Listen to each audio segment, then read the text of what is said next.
Como sempre, mais uma vez damos prosseguimentos a essa sequência de gravações que está acontecendo. Agora quase na fase de terminalidade para as exposições.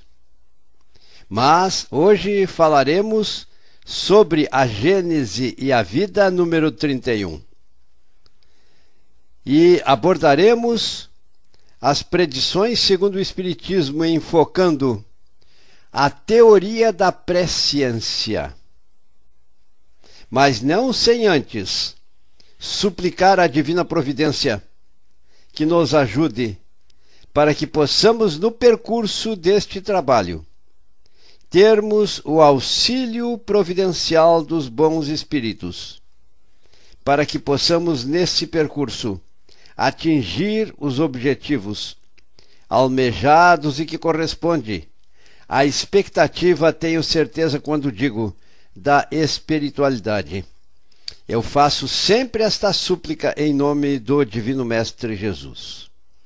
Então, como estávamos dizendo, nós hoje falaremos da teoria da presciência, que vem a ser aqueles eventos que aconteceram no passado, e para a maioria dos quais não existiam explicações científicas, e por esse motivo ganhavam as características em termos de interpretação como se fossem eventos milagrosos. E como sabemos, para tudo existem explicações.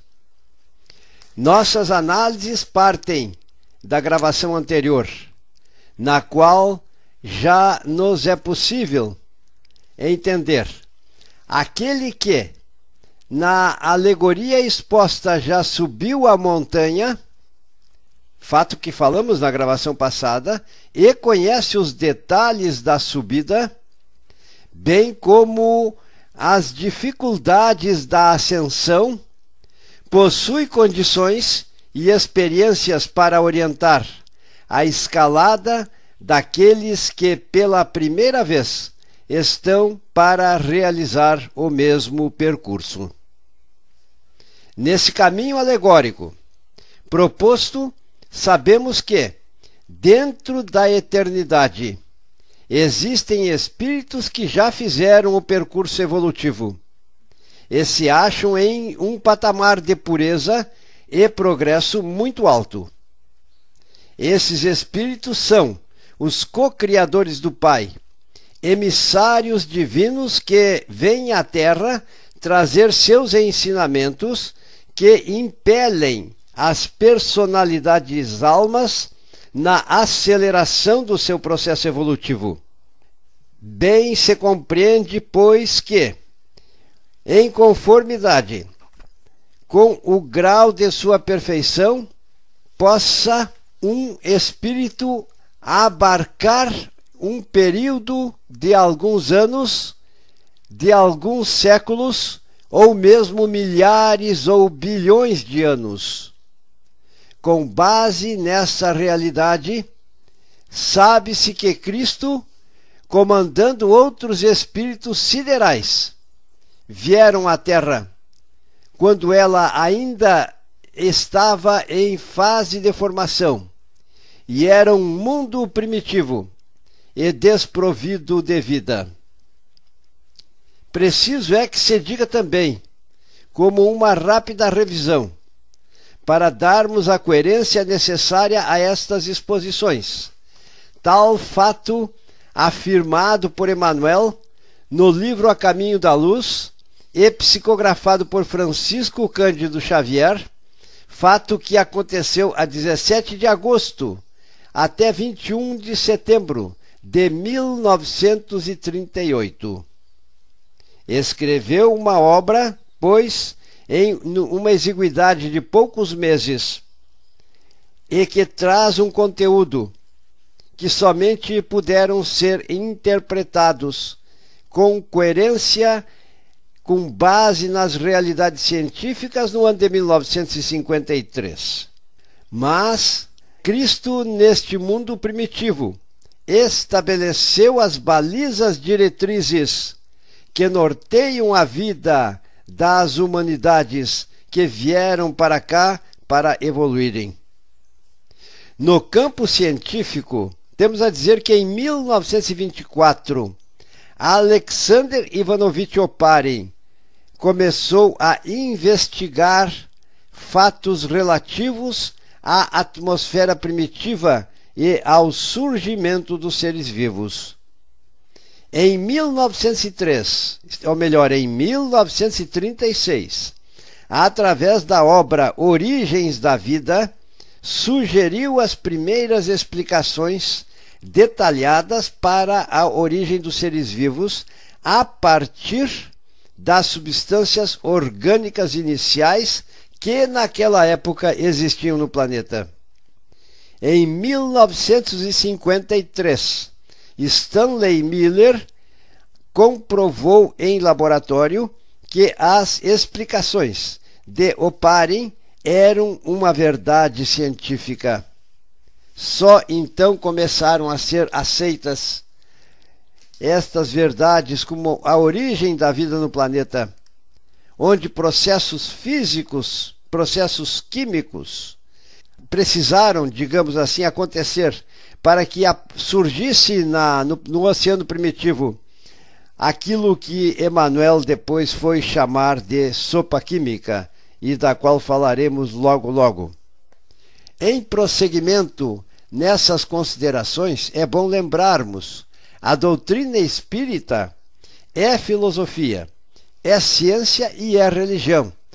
É religião porque se embasa nos ensinamentos do Divino Mestre Jesus, e para nós, então, caracteriza-se, quando essa interiorização acontece, a postura comportamental que prima pela religiosidade em todos os pontos ensinados por nosso Mestre Divino. Para completarmos a linha de pensamentos, é preciso que vejamos o significado global das considerações feitas há poucos momentos, após estabelecidas as diretrizes das quais falamos, que foram feitas por Cristo, quando a Terra ainda era um mundo primitivo e desprovido de vida. Emmanuel, no livro A Caminho da Luz, descreve a convergência dos vários pontos do cósmico de legiões de espíritos co-criadores do Pai, seres angelicais.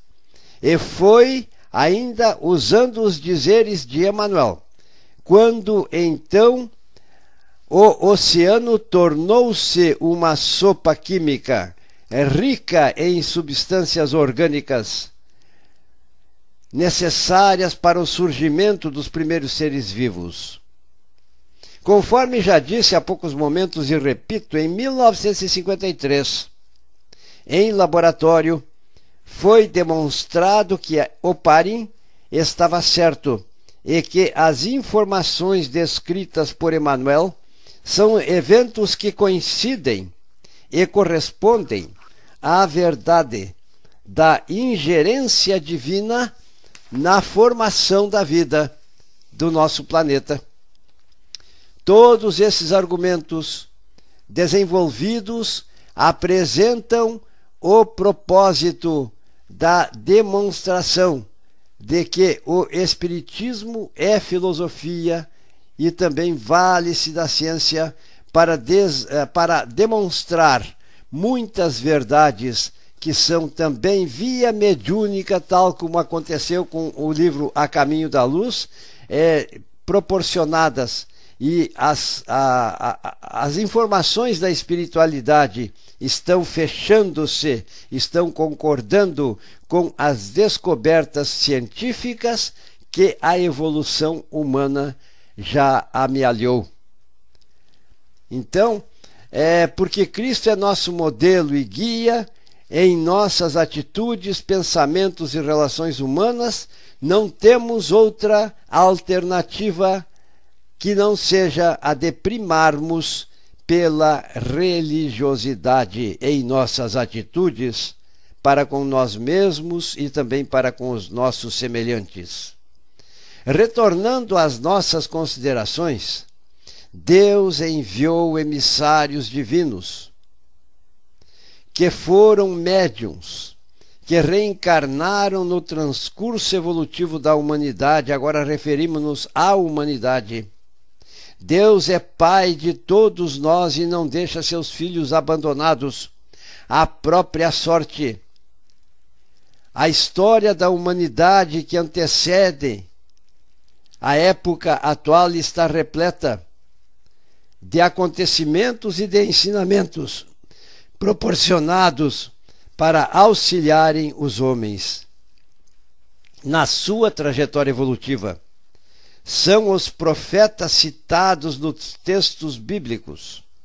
Se esses enviados tinham uma percepção que lhes permitia a abrangência de saber incomensurável, que não se pode dizer da sabedoria e abrangência do poder criativo e construtivo infinito do nosso Criador. Para o co-criador, que abrange o infinito, o princípio e o fim do mundo são o presente. Dentro desse panorama imenso que é a duração da vida de um homem, de uma geração, de um povo.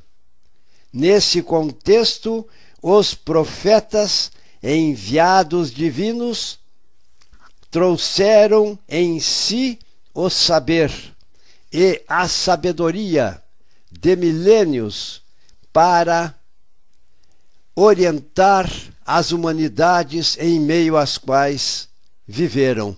O maior presente e o maior profeta que a humanidade ganhou é o espírito mais evoluído que já veio à Terra.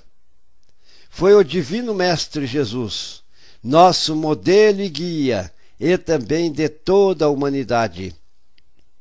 Pela inspiração, os profetas recebiam dos espíritos maiores ensinamentos que transmitiam a um povo. Cristo, porém, foi o detentor dos atributos que configuraram o ente divino que ele é, numa incomensurabilidade que transcende a nossa capacidade interpretativa. Nós, almas ainda humanizadas, muitas vezes ganhamos ensinamentos dos espíritos durante o sono, que bem lembramos ao despertar, mas muitas vezes entram no processo de esquecimento tão logo o nosso espírito tenha se ligado completamente ao nosso corpo. No estado de êxtase, a alma se desprende e adquire em grau mais ou menos alto as faculdades de espíritos livres. Nestes casos, poderá manifestar uma missão divina. É assim que, em certas ocasiões, essa faculdade se desenvolve providencialmente na iminência de perigos, nas grandes calamidades e das seitas perseguidas, quando surgem vários videntes, como foi o caso da nossa irmã Joana d'Arc, que libertou a França do cerco inglês, mas como se recusou perante a Santa Madre Igreja Católica a dizer que ouvia vozes, ela foi condenada, após torturante inquérito, a morrer queimada na fogueira. Então percebam, às vezes, aqueles que trazem essas missões na Terra estão sujeitos a sofrer, não como uma coisa natural, mas sim como decorrência das maldades humanas, as consequências das suas posturas interpretativas. As predições se embasam nas relações do mundo visível com o mundo invisível. Muitas vezes as pessoas dotadas da faculdade de prever, seja no estado de êxtase, seja no de sonambulismo, veem os acontecimentos como que desenhados num quadro, e que também se poderia explicar pela fotografia do pensamento. Trata-se de uma propriedade da alma e das relações do mundo visível com o invisível, que o Espiritismo veio dar a conhecer. Preciso é que se diga os atributos mediúnicos que se expressam num alto grau naqueles que trazem a missão divina de mediunato são atributos que a ciência ainda não conseguiu interpretar cientificamente. Portanto, fica claro o conjunto de eventos que estamos aqui analisando e fatos acontecidos fazem parte daquilo que naquela época Kardec chamava de pré-ciência. Mas, na verdade, a parapsicologia, através de estudos e pesquisas, e a própria ciência já conseguiram interpretar muitos dos fatos sobre como eles acontecem, como é o caso dos fenômenos de materialização de entidades espirituais, bem como aconteceu com Cristo em meio aos seus discípulos quando eles estavam reunidos. Os fatos registrados na história da humanidade comprovam que existem almas providas já de atributos que lhe permite no presente um futuro que ainda não aconteceu. Esses atributos inerentes à nossa alma, em alguns já se acham desenvolvidas, ou desenvolvidos, melhor dizendo, corrigindo. Em outros em outros perfazem virtudes que ainda se concretizarão. O fenômeno da bilocação ou bicorporeidade, a precognição, que é a arte de prever o futuro, a clarividência, a transfiguração, a telepatia, a psicocinesia, o teletransporte de objetos, a materialização e desmaterialização.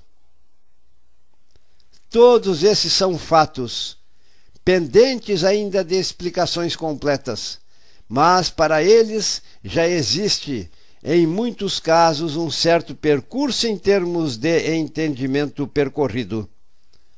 Um outro atributo, ainda não compreendido pela ciência, e que já existe conforme descrições já feitas e analisadas por Ernesto Bozano, refere-se à retrocognição, pela qual, quando uma pessoa entra em contato com objetos antigos e consegue ter percepções relacionadas com o objeto e que referem-se a um tempo que já aconteceu em passado muito distante.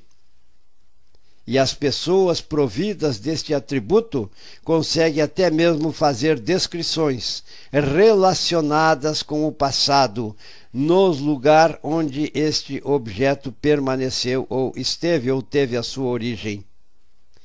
Esse atributo e outros inerentes às almas encarnadas ou desencarnadas são e foram analisadas por diversos autores, entre os quais mencionamos, como já disse o Ernesto Bozano, em seu livro Enigmas da Psicometria, traduzido por Mário Quintão, M. Quintão, prefiro dizer, editado pela FEB no ano de 1949.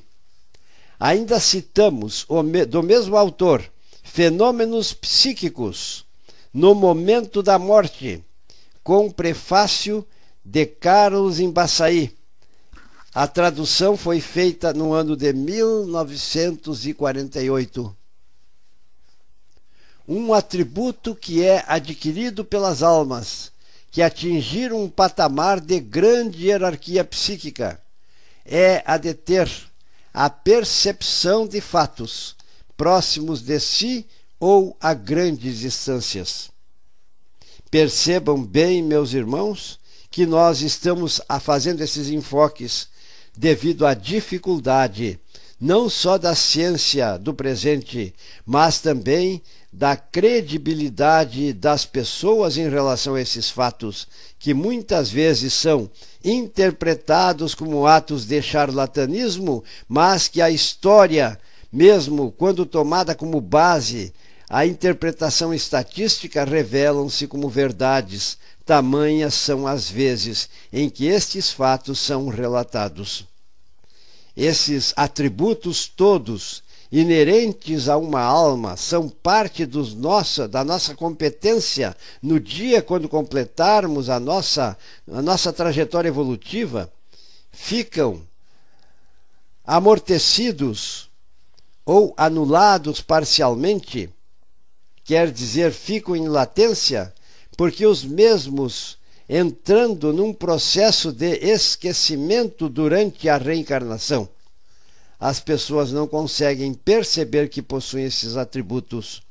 Todavia, certos homens têm um poder de penetração que em outros não se manifesta. Têm maior agudeza moral e compreensão maior dos fatos relacionados com a outra dimensão, que é a dimensão do espírito. Muitas vezes conseguem lembrar-se de vivências com os espíritos com os quais convivem durante o sono, na forma de sonhos.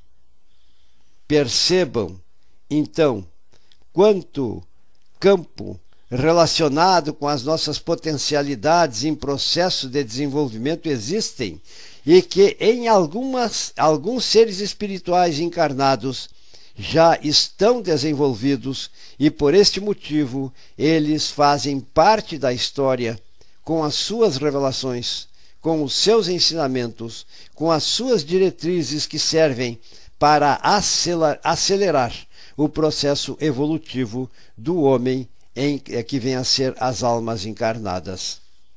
Quando tal acontece, é comum, logo que completa-se pelo despertar, porque as pessoas, eu estou me referindo a pessoas em estado de sono, a ligação completa do espírito ao corpo físico, verifica-se o esquecimento. É o momento do esquecimento, é o manto do esquecimento. O grau de extinção das faculdades, ou melhor, o grau de extensão das faculdades do espírito, é que na encarnação o torna mais ou menos apto a receber as coisas espirituais. Essa aptidão não é forçoso corolário do desenvolvimento da inteligência. Tanto é assim que há homens de grande saber, tão cegos para as coisas espirituais, quanto os outros o são para as coisas materiais.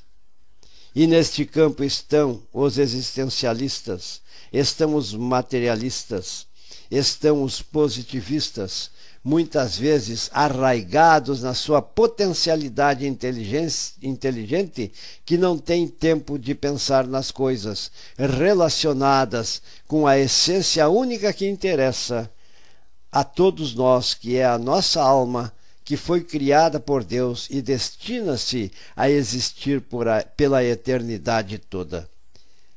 Eles não progrediram em tal sentido, enquanto que outros, embora com instrução e inteligência comuns, aprendem com facilidade, o que prova a lembrança emersa dos fatos que já sabiam de existências anteriores, como alguns que têm a intuição de línguas, de ciências que já foram apreendidas. Não vamos explicitar esta última informação com fatos e casos que aconteceram e que acontecem e que se acham registrados na imensa bibliografia espírita pela exiguidade do tempo. Quanto ao futuro do espiritismo, os espíritos são unânimes em afirmar o seu triunfo, porque é uma obra pessoal deles e sob a égide do Cristo. É claro que estou me referindo ao Espírito de verdade, que, em obediência ao comando de Cristo, várias entidades espirituais apresentaram-se e revelaram todas as informações que permitiram a Kardec que constituísse o Pentateuco da doutrina espírita, que é o Evangelho, que é o Livro dos Espíritos, o Livro dos Médiuns, que é a Gênese segundo o Espiritismo e que é a obra O Céu e o Inferno. Análises que são feitas pela espiritualidade e que abrem o leque das nossas percepções, nos proporcionando aquele imenso conforto, aquela imensa alegria que vai ao encontro do nosso instinto de sobrevivência, que é outro atributo divino que Deus criou em nós. Porque se não for assim, nas horas difíceis, iríamos fugir das dificuldades pelo processo do suicídio. Hoje em dia podemos dizer no campo da tecnologia, da ciência e da informática, os fatos, as ilações e as verdades contidas na doutrina que consola se evidenciam cada vez mais e se generalizam no planeta inteiro. Sinal dos tempos, porque não dependeu só de um agente, mas todos os espíritos agiram em diversos pontos do planeta e sem que as almas percebam, elas estão abrindo a sua capacidade de entendimento e começando a aceitar estas verdades que poderemos chamar com certeza de verdades universais. Os contraventores da doutrina do Consolador Prometido se apequenam cada vez mais, porque à luz do entendimento a respeito dos ensinamentos de Jesus começam a resplandecer nas crenças cristãs direcionadas para Deus.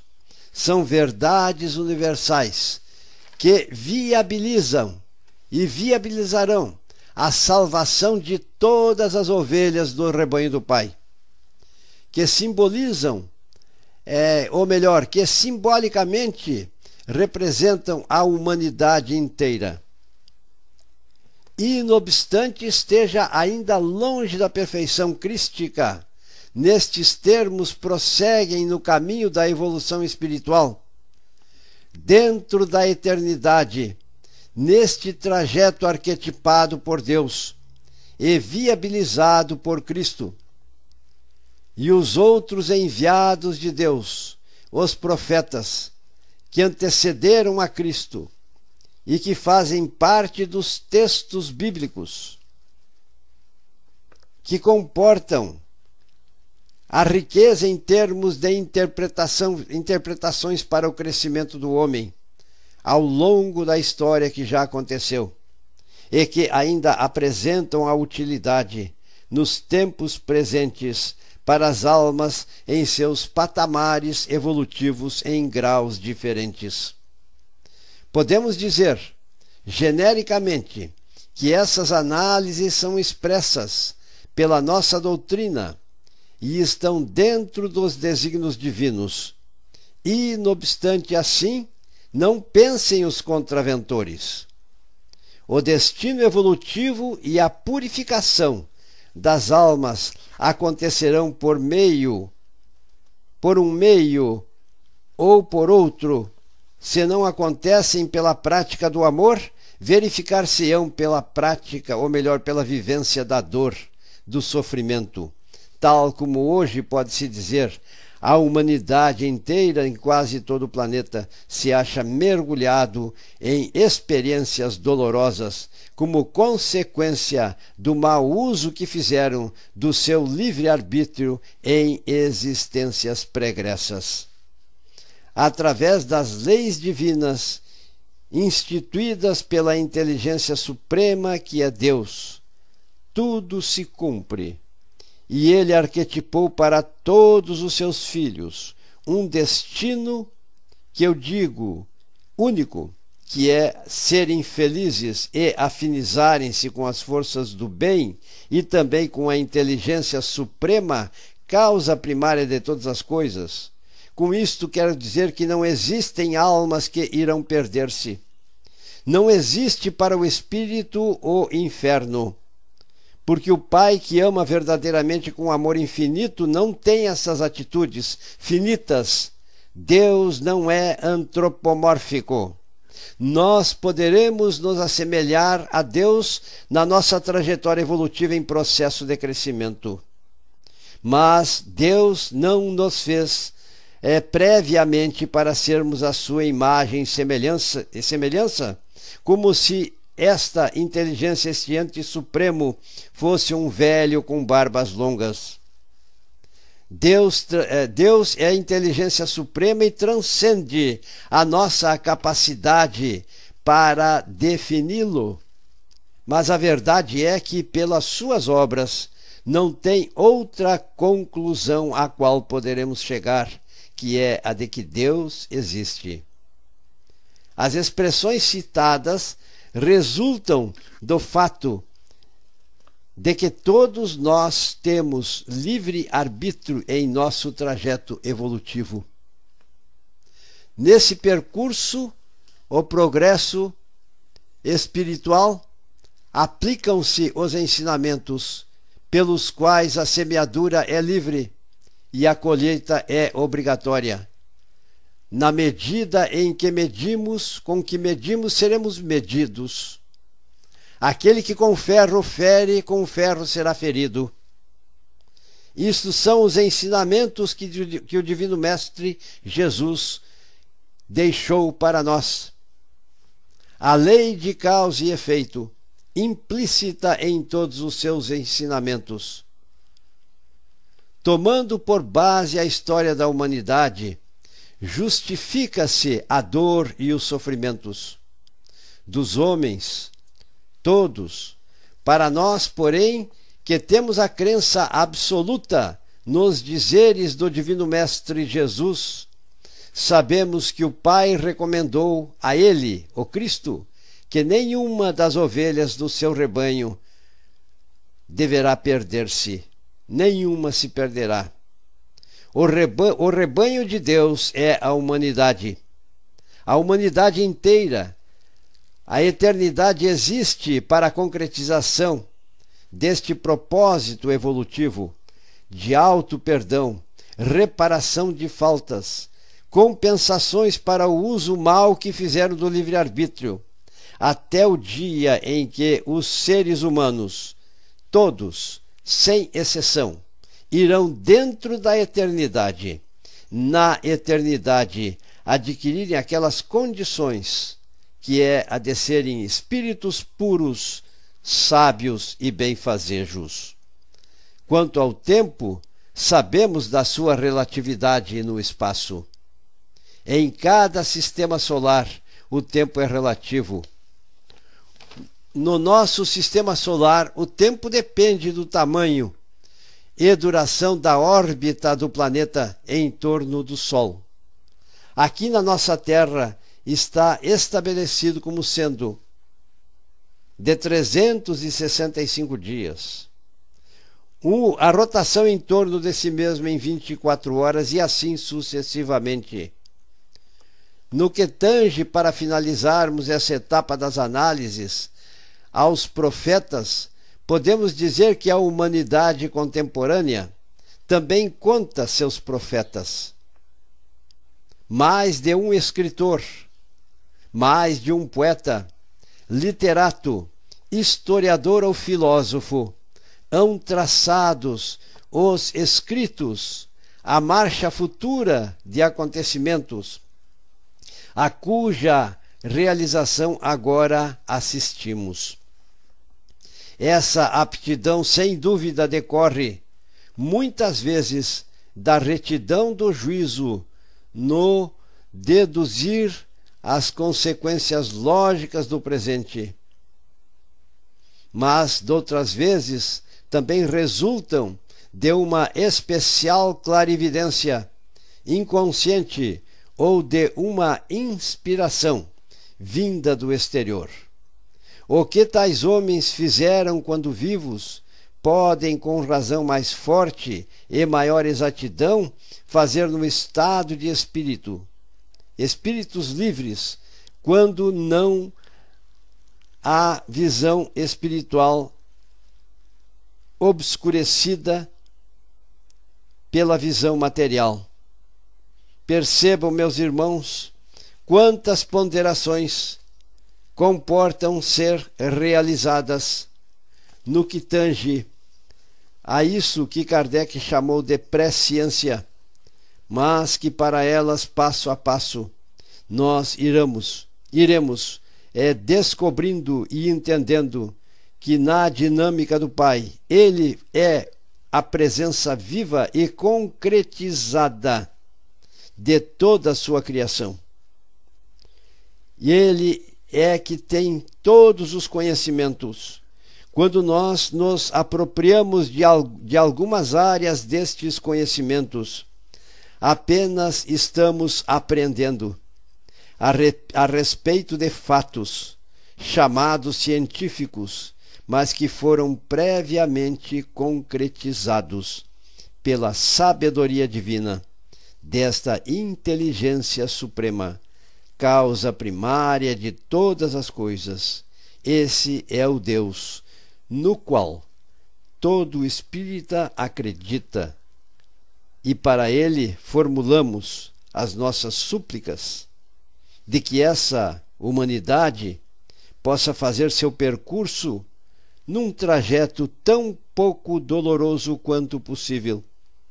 Embora saibamos, pela história da humanidade, desde os seus primórdios, quantas semeaduras de maldade o homem fez, no uso do seu livre-arbítrio de maneira equivocada. Amigos espirituais, nós somos sempre agradecidos.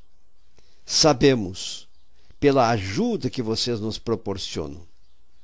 De maneira muito pálida, longe de termos uma capacidade, estamos nos propondo a realização de um trabalho que vai ser divulgado, e é divulgado periodicamente nos horários programados pela Cavile, que quer dizer Casa Virtual Luz Espírita, um centro espírita com todas as funções de uma sociedade.